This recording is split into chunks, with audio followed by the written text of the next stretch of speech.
Hey everybody, this is Alex Merced from alexmercedcoder.com, and what I want to do today is just kind of go over Postgres. Okay, so I'm not going to go over the installing of Postgres, so I'm going to leave it on you to install Postgres. I am on Linux, so generally if you have Postgres installed correctly, you should be able to do this. Let me just turn on my terminal. You should be able to type in the command psql. Okay, and it's going to open up the Postgres terminal.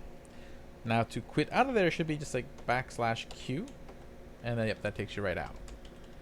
Now, if that doesn't happen, one of two things is you need to do first. You need to make sure that the Postgres service is running. So that means Postgres is running in the background.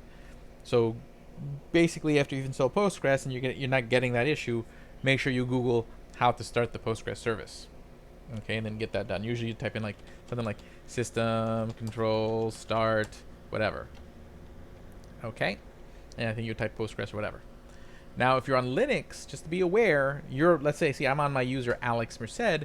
The way Postgres starts up on a Linux machine is that it's going to create sort of a dummy or a root user, but every user is attached to an account. So that user is called Postgres, which it does on the other operating systems, except the way it works on Linux is that that user can only be used by a user of that username. So it creates a new user on your Linux operating system called Postgres. So what you'd have to do is you have to do like an SU, which stands for switch user, and then you would type in Postgres, because that's the Postgres user. It's going to ask you for the password, which should be the same as your normal password. And see, now I'm Postgres.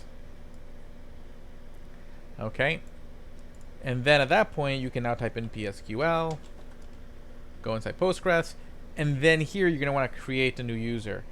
Feel free to Google how to create a new sort of root user with the right privileges in that case, or you could just act as Postgres. You just have to switch to the Postgres user every time you want to open it up.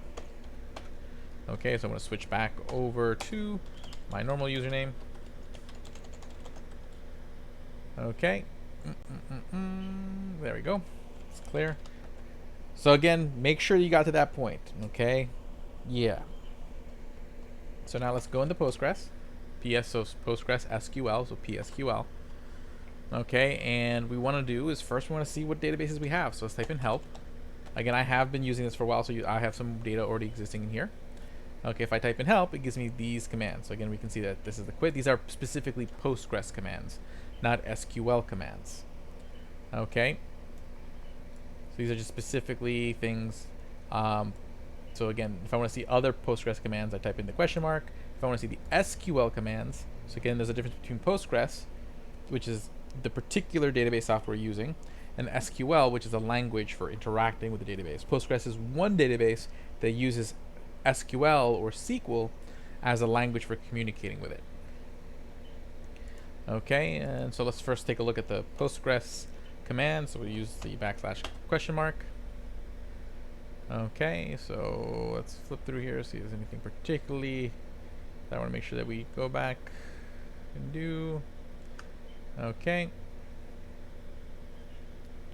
I just want to list our databases. That's what I'd like to do. List aggregates, list domains.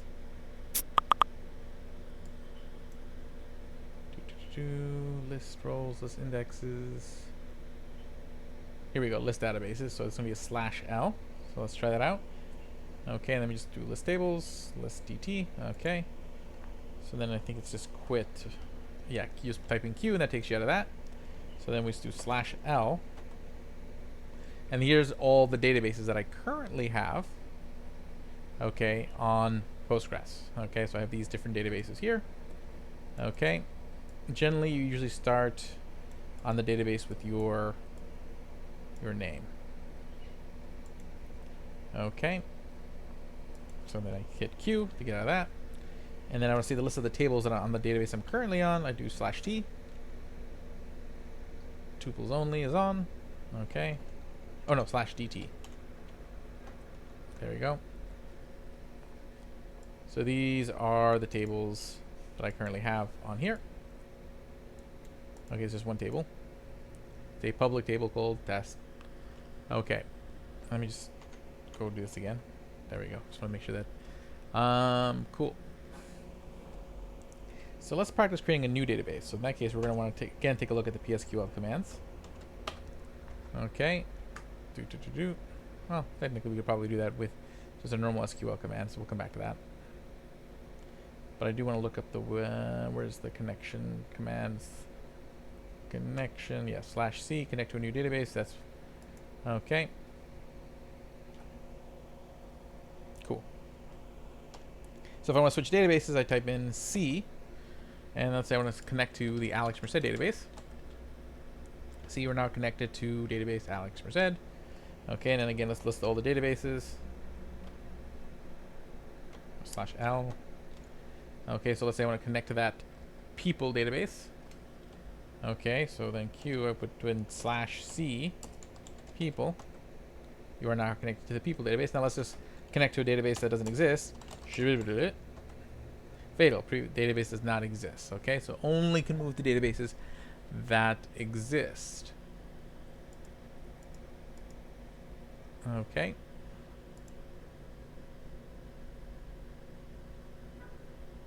Now if we want to create a database, I am pretty sure it's literally those words, create database.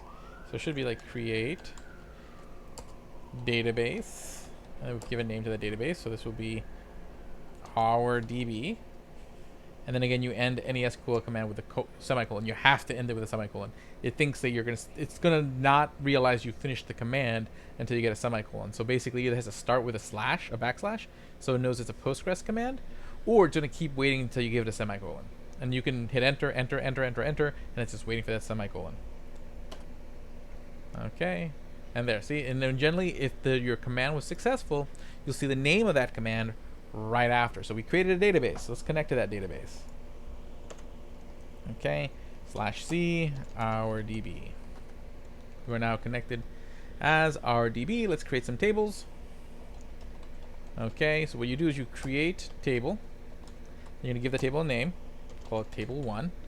And then what you have to do is you have to tell it what that information that table stores right off the bat. Okay, so what we usually do is we'll do like, one moment, I want there. Okay, so generally I want to always create a ID. Okay, and what we'll do is we're going to say that's an integer. Okay, and that's the primary key. Now the primary key is the one field in the table that kind of always has to be there and always has to be unique. It's kind of like how it identifies itself. Okay, so that's an integer, which is a number. Okay. Then we're going to say name, which is going to be, there's no string, it's just varchar. Okay, so we can do varchar, we'll say up to 30 characters. Okay, and if I want to say you have to put a name, I can add not null, so that has to be, you have to put something in there. And then we will put, that's good for now, put those two fields, and then you put a semicolon. Again, you have to put the semicolon. That ends the command, and if it's successful, it'll say create table afterwards. It said create table. Okay, good. Yay, we created a table. So now what we want to do is put information in the table. So what we do is we say insert into, and then we put the name of the table, which is table 1. Okay, and then we say which things we're inserting. So we're going to insert an ID and a name, and you have to put it in the order. So basically now I'm going to type in the values that I'm inserting, and I got to put them in there in the same order that I put it before. So I said ID name, so I can say ID was going to be 1, and varchar will be Alex Merced. Okay, then I put a semicolon, and then let's see, it should say insert into if it was successful. And we did, we inserted 1 record. That's what that means, inserted 1 record. Okay, nice.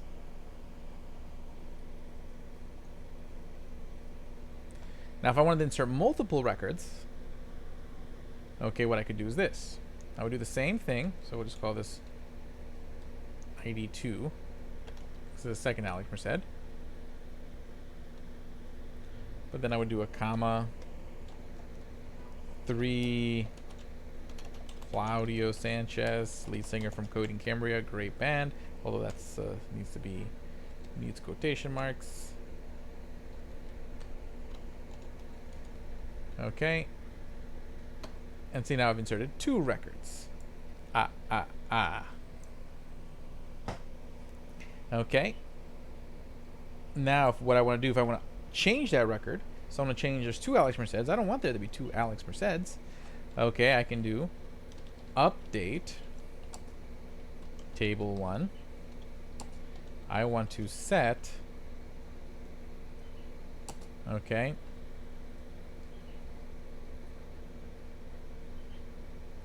I want to update the name, and I want to make it equal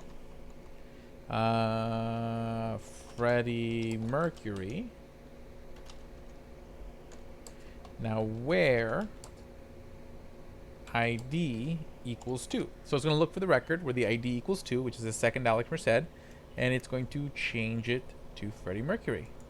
So I put a semicolon at the end of that command, and we updated 1 record. Cool. Now if I want to take a look at these records, I would type in select, and I can type in an asterisk, which means select all the records, or all the fields. Select, so show me all the fields from table 1, and that's all I want to see. I want to see everything. So, and there we go. So we see there's everything from table 1. Let's just see select all from table 1. Now let's say I want to select just a particular one. I can do select, and I just want to see the name. So I'm going to select name from table 1. And notice I type in this SQL commands in all caps. That's just a convention. You don't have to, but it makes it easier to read. Select name from table, but I don't want all of them, so I want where. Okay, we'll say where ID equals 3. Okay, so select name from table where ID equals 3. Oh, let me put a semicolon. See, if I don't put a semicolon, it takes me to the next line, waiting for that semicolon. So I put the semicolon, hit enter, and select name from table. It didn't like that, so let's double check here. Okay.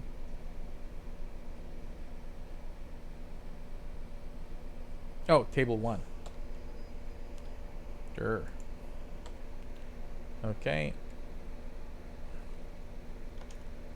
Table 1. There we go. And then we see we just get 1 record. Okay, now let's say we create another table. Okay. So let's create a table. And we're going to call it homes. Okay. And basically all this has is 3 tables. So again, it has ID, but I want to make it a serial field so that way it automatically numbers it for me. So basically it'll automatically go 1, 2, 3, whatever. ID serial. And I want the name of the home or place, which will just be varchar 30 again. And then I want the who ID.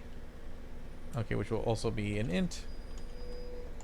And the reason is that's going to keep track of who lives in that place. Okay. And then we put a semicolon. We created a new table. Now let's add 1 piece of information to that table. So let's insert into homes. And then again, I just want to enter in place and who ID. I'm not going to enter an ID. The ID is going to be automatic. Okay. Values. we're going to say Brooklyn. And I live there, so we're going to put in the ID of 1 for who lives there.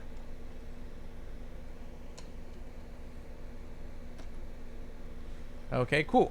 Now what if I wanted to create a table that shows who I am and where I live all at one time?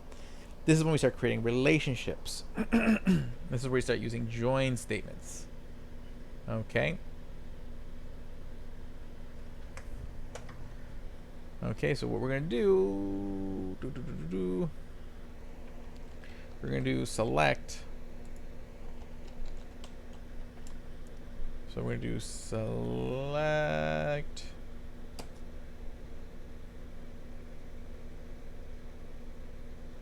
Let's say select name and select name. Think about this one.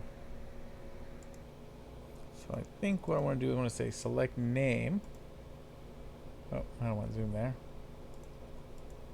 Select name and place from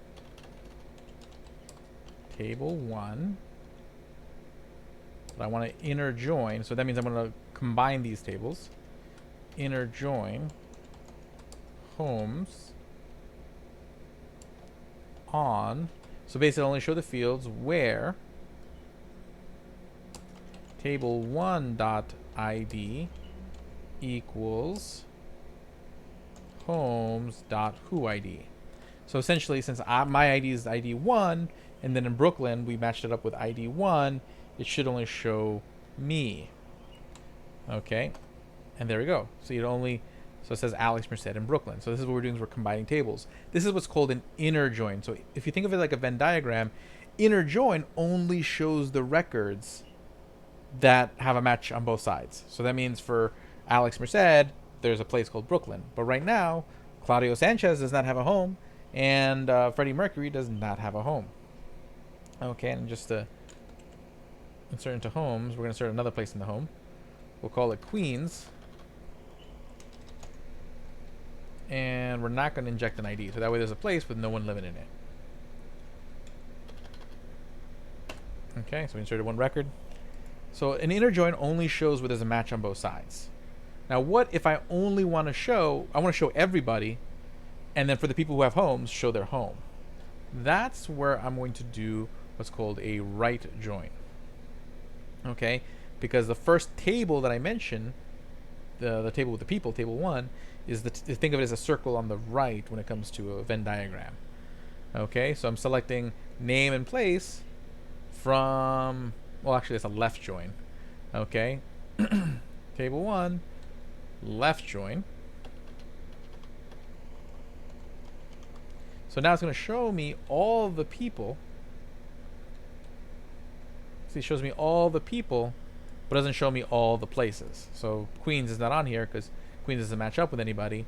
But as long as a place does match up with one of the people, it shows up. So it's showing me everything in that right circle and everything in the middle part, but not everything in that sort of the right circle.